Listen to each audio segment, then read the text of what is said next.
Herzlich willkommen zu Soul Food Journey. Hallo ihr Lieben, heute beginnt der Film Embrace in Deutschland mit einem einmaligen Filmevent in über 200 Kinos deutschlandweit von Taryn Brumfitt aus Australien und Nora Tschirner hat diesen Film mitproduziert. Taryn Brumfitt ist der Frage auf den Grund gegangen, warum so viele Frauen weltweit ihren eigenen Körper hassen. Und ich habe die beiden Frauen tatsächlich Anfang dieser Woche in Berlin getroffen und mit 2 anderen Journalistinnen zu diesem Film interviewt. Das möchte ich heute gerne mit euch teilen und wünsche euch viel Spaß. Hello, good day. Wie geht es dir, Taryn Brumfitt? Oh. Maybe don't put your name in like. How are you, Nora Tschirner? I'm not talking German. Yeah. Wie geht es dir, Taryn Brumfitt? Who did this? The hair person, not me. There was a hair and makeup person that came this morning, and yes. I just said to Nora, I shall share a quick joke with you to break the ice. When the hair and makeup person said this morning, she said, "So how would you like your hair to be done?" So I said, I have a reference photo. If it's something similar to this. Oh, I've seen it. And there was 3 seconds of social and I awkwardness. just let it go. I said nothing. She was like, I could see her. Yeah, the cogs were turning. Like, how do I deal with this?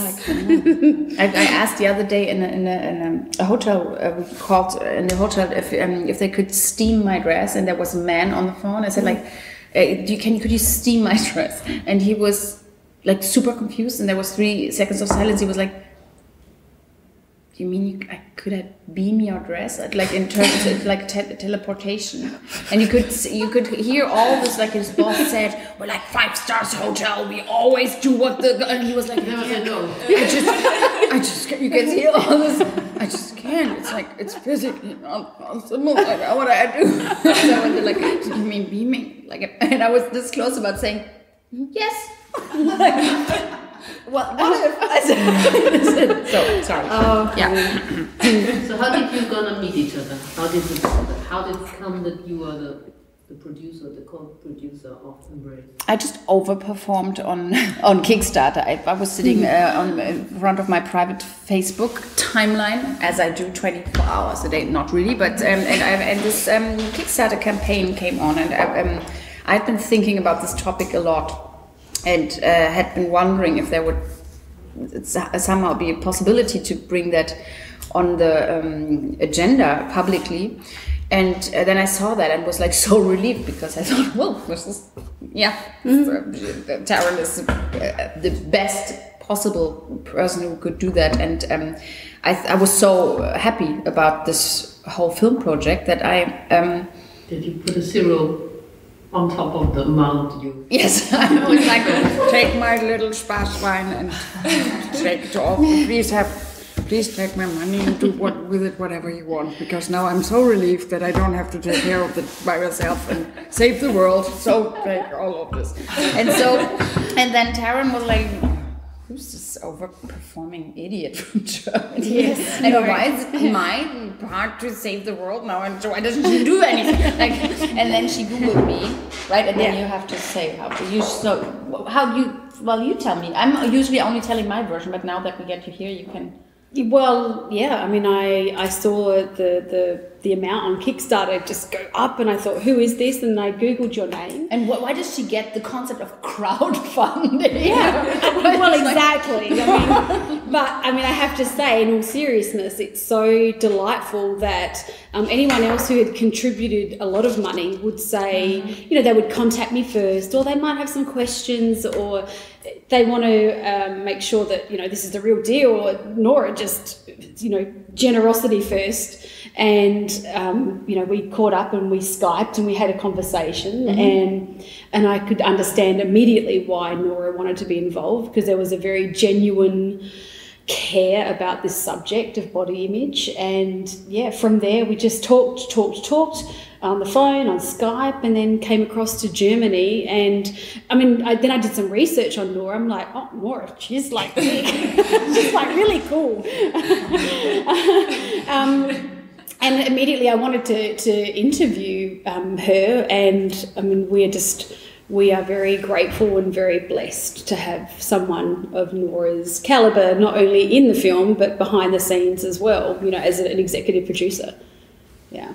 So I saw this film this morning. Mm-hmm. I thought you would say tomorrow, and I was like, wow. And then you traveled back in time, and so tell us about it. She could be. I got the wrong place. And I thought, why only once? Why do we see this only once in a movie theater? Why don't we see it 356 days? Well, we don't see it only once. We just see it once. On big screen in Germany, and also this is, by the way, the good thing, because we had that question yesterday. Now it's the first time we're starting to talk, to do interviews together, finally, which is really cool for me. And now I can answer it in English. Yesterday it was in German. She was like, "I want to know too, Nora. Why only once? Don't get it. Don't speak German." So, well, we thought about. I mean, now that it's it has the impact that, well, since I saw the first trailer, thought it totally should have and would be possible. We still have to understand that a documentary in cinema is something that's just not usually always working from the beginning, and so and I say that as a documentarist's daughter who has always produced for cinema, and so to get cinemas on board, to are brave enough to just say, of course, like, we're gonna have that for weeks or for the whole year. It's just really, it's not always happening like that. We still wanted to give as many people as we could the opportunity to see it in big cinemas, in big screenings, and a lot of places. And we wanted to go a lot of the Cine Lady things. So ladies' nights, where they have this setting of getting together, a lot of women being open to see new things. And it's really tough to get in there. And so I found Majestic as a distributor in Germany and talked to them about how we want to do it. And we said we could go and give it into cinemas. But for me, it's film. There are films like the Journey of the Penguins, or however it's called, where you have to see it on the big screen. But this one is something where you will be as delighted as you are in the cinema. As much fun and awesome experience it is to see it in cinema if you see it at home. So the main priority was to have as many people as possible to be able to see it. So after the thing on Thursday, 1 week later, it will go on DVD, on video on demand, so everyone can see it. But we wanted to create as much buzz, is that a word? And a big bang as we could for the topic and for the subject.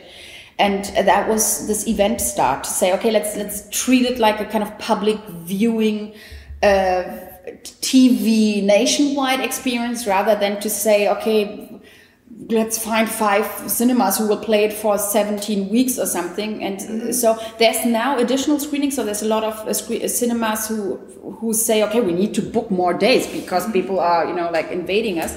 And that's fine. And we started with 109 cinemas. That was the first public announcement. And now we're together with Austria, we have 209 things, and there's more coming. And people are taking... Very busy after the showing, after the presentation. Well, the thing is, to talk about it, because everyone's going to be so interested in it. Because I saw it this morning, and my girls are at their school today.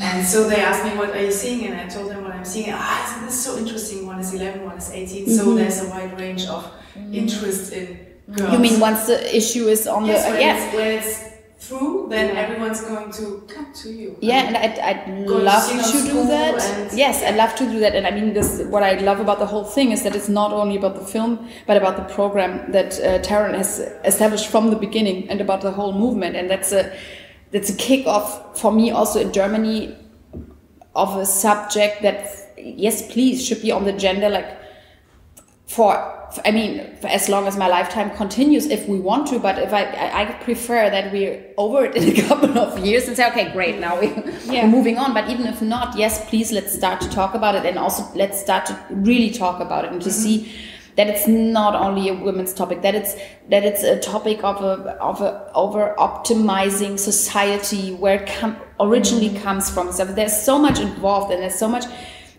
more to it than just saying the media and there's so much self-responsibility involved, and which is very tough news, because there's a lot of pressure that you have to change it yourself. But this is so good news, because you don't have to wait until the world is finally the perfect place, but you can just start tomorrow to change it. And so to have this, and to know that you're not alone with that. And this is the most touching thing at the moment. I think for you too, we talked a lot about it, but one of the individual amazing things is the individual feedback that you get when people write their stories or their personal relief. But to see the numbers exploding on my Facebook thing, as first of all, personally very good, because it's good for but I mean, it's insane. Like, I have posted more things there, and they were not only about my films, but about society things too. But to see that from a Facebook page of 90,000 people, we have and we have reached 10.5 million people within 2 weeks, because people were sharing the shit out of this. And it feels like a collective sigh of relief that it's, and that of course totally tells but Germany's Next Top Model and all the kind of things that it's not like this one thing, but the media messages who do the same, they tell them, wait, you're not mainstream. Mainstream is this what happens now. It's like, finally, it's like, this is so, yes, what she says. It's not like, this doesn't happen when somebody's like, I haven't seen it like this. This numbers only happen when when time is ready for a change in society. And this, of course, is, and to feel that there's so much more, because people, sorry, that you will have your chance. I'm so happy that you're finally here to share the interview time. I had a moment of jet lag. I'm like, where am I? But I had to step in. Did you just do this? Oh, yeah, not now. You please. So, please give me a short, some sentences about why this is such an issue for you personally. Well, for me, personally, like in my personal struggle, as we all have these struggles, definitely has something to do with an optimize or like a focus on optimize. But my body issues were different ones. My body issues still, on which I'm still working, is that I have to really learn that when I'm sick, I'm staying at home and I'm not beating myself up for staying at home, for example. This is all that I've always worked when I was sick in my life, and I was super proud that I could force my body to still feel better during a hard time of working while I was sick. So that was, but it's the same thing. It's the same German thing. Yeah. Well, it's not German. It's a Western society that is based on push through and be and you have to, otherwise you will never be happy. Well, breaking news, you will not be happy while doing this.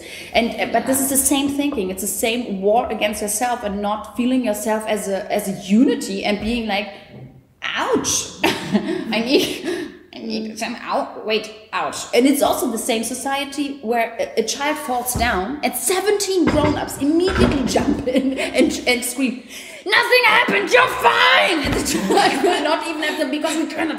There could be conflict, there could be emotion, we could cry. It's like, look, a bird! Like, you will see like foreign people moving in, be like, oh, coat yellow, human being, experience emotions, what? And you see all these confused children be like, oh, okay, so that's how we learn to say goodbye to our inner voices. But this is happening all the time. Or like, you see what I meant when I saw her on the Domaine d'Italia? I saw you on the Domaine d'Italia with I seen Caroline and the children were jumping into the water. Yeah. And you both were standing there like, interest me. And I thought, yes, okay, good mom. I mean, but this is interrupt them. Yeah, but this is and to see a child fall down and to just wait what happens, and then see if that, because we like distrust ourselves and say, if we let them do that, they're gonna live pain, and then the pain is they're gonna be like annoying, obnoxious people who will always say ouch. No, the people who will say super ouch and in a way about people that never could experience that pain is okay and that there's a room for it, and to say ow, and you will see that they will. But this is a society thing that we don't listen to our inner voice, so that we get disconnected to our emotions, but also to our inner knowledge. Yeah. So that because I have the feeling that we are always, we talked about that before, that we are always searching for answers in the outside. Yes. Instead of the inside. We are always comparing, we are always looking outside. Even in a spiritual way, we have more gurus and more meditation and more, instead of going inside and find the answers inside and say it's fine. Yeah, but we don't get on this planet like that. We come here and we're the most, we're like people.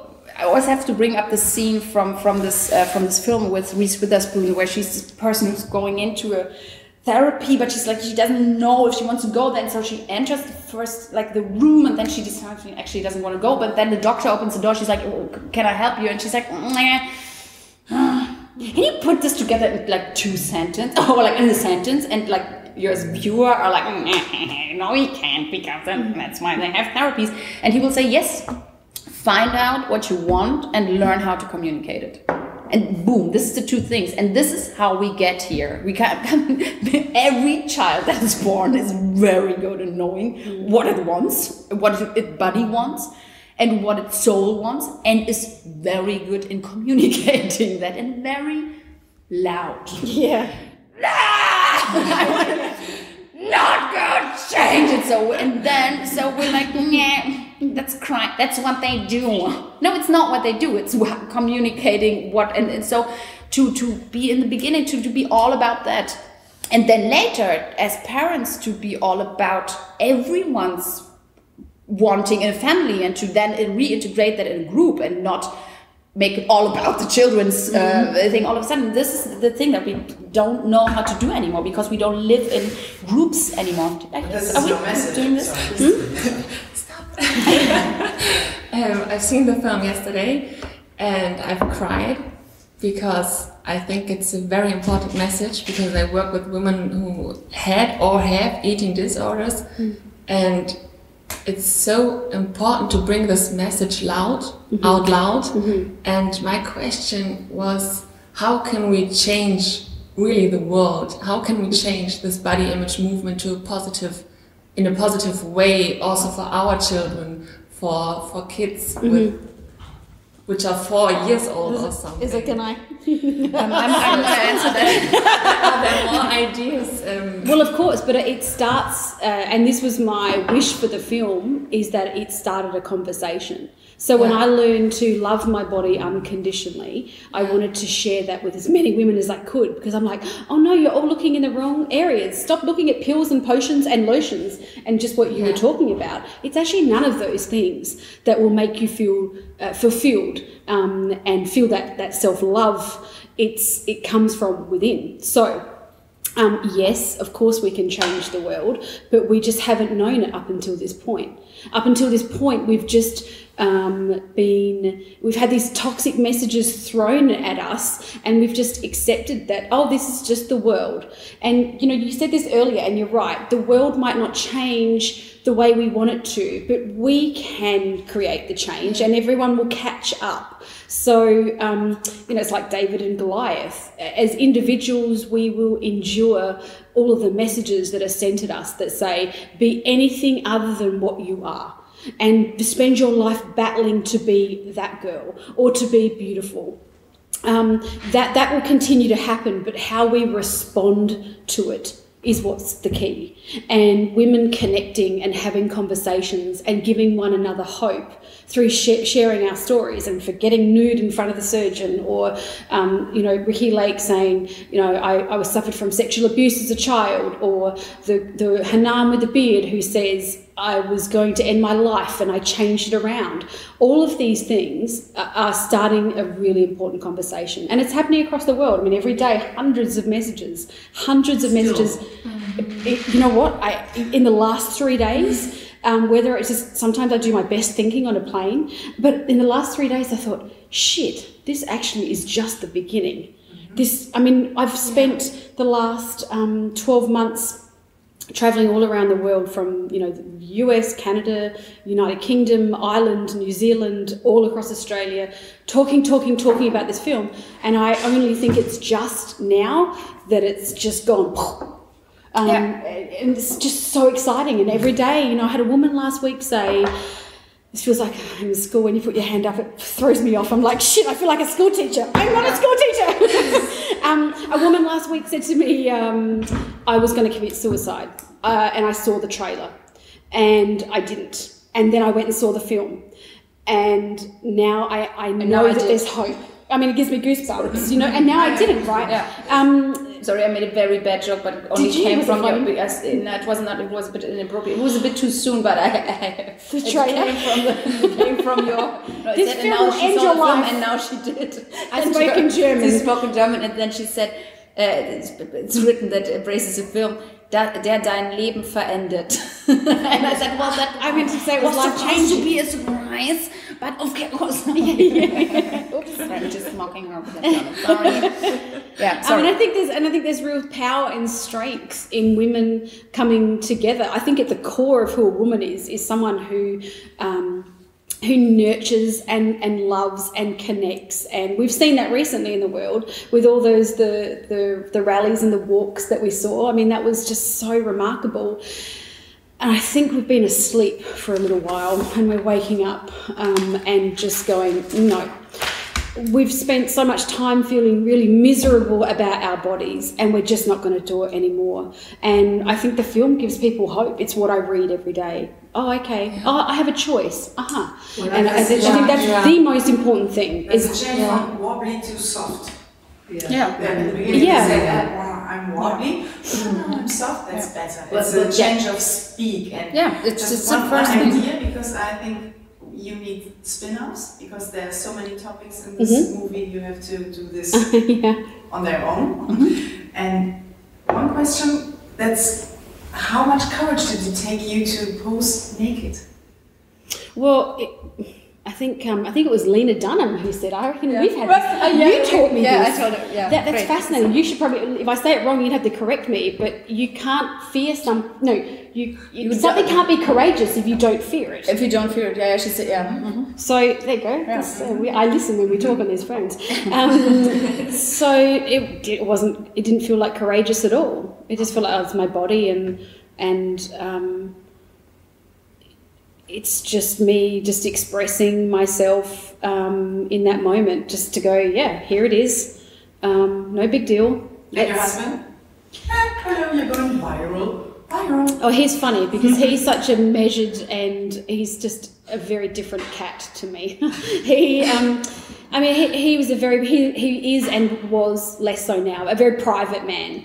So it was very unusual for him, for his wife to post a nude photograph. And you saw that in the film, of course. Like, yes, I did. Oops. But, I'm really glad it did, though, because it's given me a voice to talk about what is a really important subject.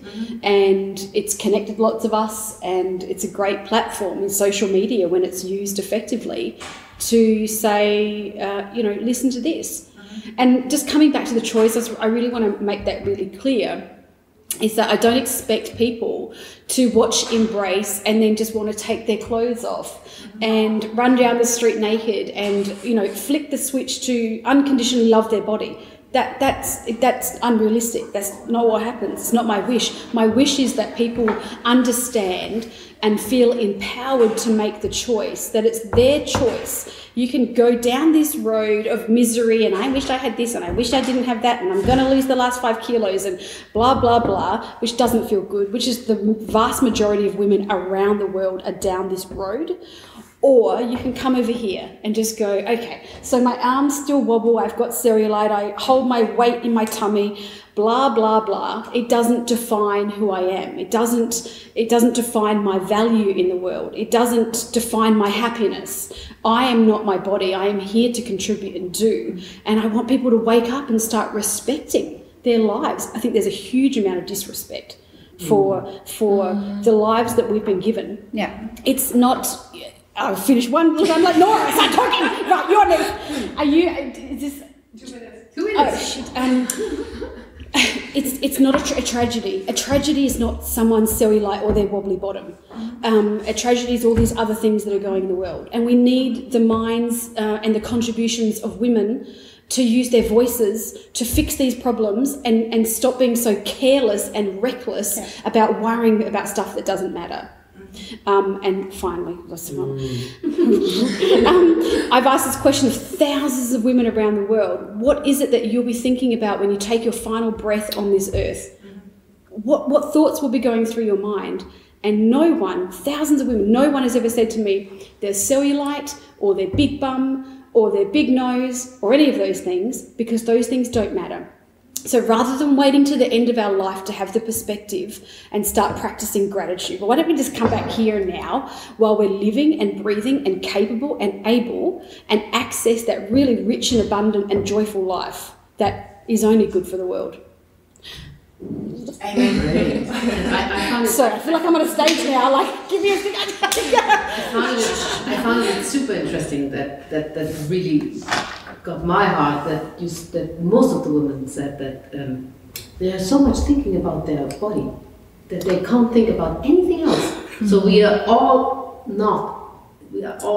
taking our energy away because we put it on that instead We're paralyzed and we're not in the situation to be paralyzed at all. I mean, look at the world, there's a lot of stuff to do. And by the way, that's still also a male problem, because there's a lot of, I mean, now even they have the problem with for everywhere the advertisement, also it's also strange to be wrapped up in this thinking of, I have to have the career like this, and I have to get a new kid. It's all the same stuff. And for me, it comes to the same thing, a gratitude towards the gift of life, where you're like, we understand where this thing comes from, but when are you actually planning on beginning cherishing life? It's not, did you get the memo of it being like ended at some point?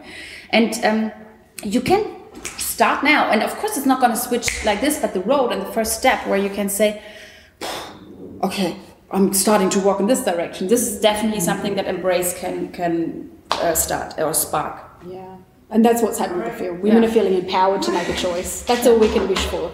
That's Fast and Furious. Can we finish the interview with the beginning of the movie, maybe? With the question, what do you think about your bodies? In one sentence?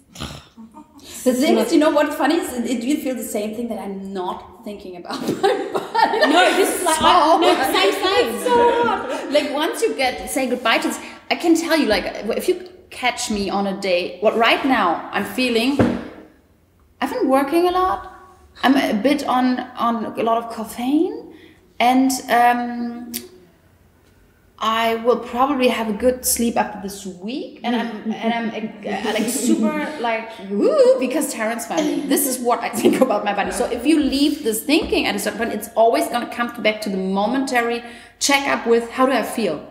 I cannot think in this. If you force me to say, how do you think about your outside? I can tell you, 1 meter and 75, and then I think I have like more like a long shape of my arms and still I have like curves. I could do that, but like while I have to say that, it's like I'm falling asleep because it's like it does not get my interest at all anymore. It's like, but I get it when if people need it, if a production calls me and says we need to put clothes on you, what is your shape?